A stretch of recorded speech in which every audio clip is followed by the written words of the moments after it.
PuertaAbajo in Guatemala. What a tremendous opportunity that we have there. It was wonderful seeing families and the children and seeing such a need. And I think it'll be a great experience for our church, for our members to be involved with PuertaAbajo to help them have a better quality of life. You know, the poverty there was so evident that, you know, they had so little, and you know, you'd hardly even call it a village. It just that there was a clinic there and a school there, so it was not that there were homes anywhere, or it was just a village in the middle of this beautiful countryside, and yet there was garbage, and the contrast of the beauty and the poverty, it was just such an odd sense. But there was a stream that went down, and there was apparently a waterfall, but in the stream they took us for a walk, and it was just littered.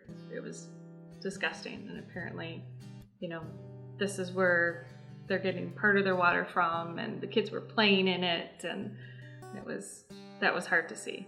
The minute we got there, they were welcoming. You kind of really quickly become part of their family. The kids, you know, it started out just a few that were out there, and by the time, you know, we had gone and seen a home and then come back, there were all kinds of kids there, and they were swarming and ready to play and excited to see us. The people lived in very poor circumstances there. They had the corrugated tin for the buildings, at least I think that's what it's made out of, and it's nothing spectacular. It's very cool. But the people there are happy and were very welcoming to us. The kids were so happy with the simplest things. We had a chance to jump rope. We had the opportunity just to play in the dirt with them, which they enjoyed tremendously. And when we got to do the activities with the kids, they loved it. I mean, just to see their smiling faces, it was really touching. Children are children, no matter where they are. And even though they had nothing, so poor, and not a lot of hope or not a lot of stuff to look forward to, their beautiful smiles, their laughter, the joy of just playing and seeing something new, it was just breathtaking how beautiful the kids were.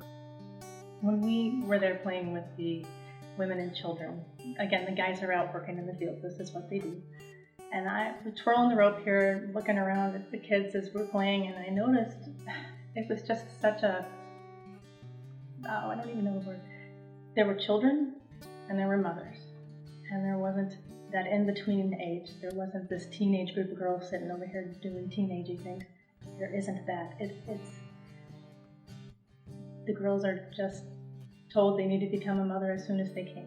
And so these young girls become mothers as soon as they can, and there just was not much difference. It was just difficult to see. You have such young girls being mothers.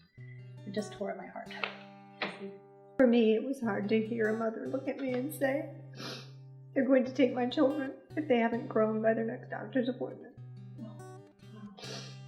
Because she didn't have enough to feed them. And that just broke my heart.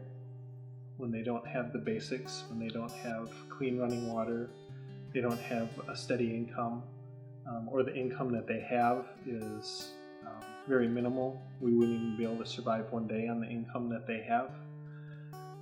To give them the opportunity to have medicine, to have a clean water source, those are things that they don't have, that we take for granted every day. And no one should have to live like that. If you could see with your eyes the need of these kids, the bare necessities that they need, the hope that they need, because sponsoring a kid isn't only about giving them food, which they need, and an education that they need, but a connection with somebody beyond themselves and beyond the borders of their village that cares about them. I don't think there's a value you can place on that. And so those that say, oh, they can't afford to do it, I would say look closely at what you may be able to give up to give that child a hope and a future. I think when all is said and done, and you look back at your life and you say, what have I done? You know, what did I do while I was here on this earth? I don't think anything will matter more than pouring yourself into a kid that has little hope of a meal or an education or a future. And to think that I can help not just a kid, but a whole village, you know, have self-esteem and value and feel loved and like there's a reason to get up every morning. I don't know what I could do that could matter more or make a bigger difference than that. And if I can at the end look back and just say, no matter what I did, you know, I helped that kid, you know, make something of themselves, then to me it was worth it all. I don't know what could matter more.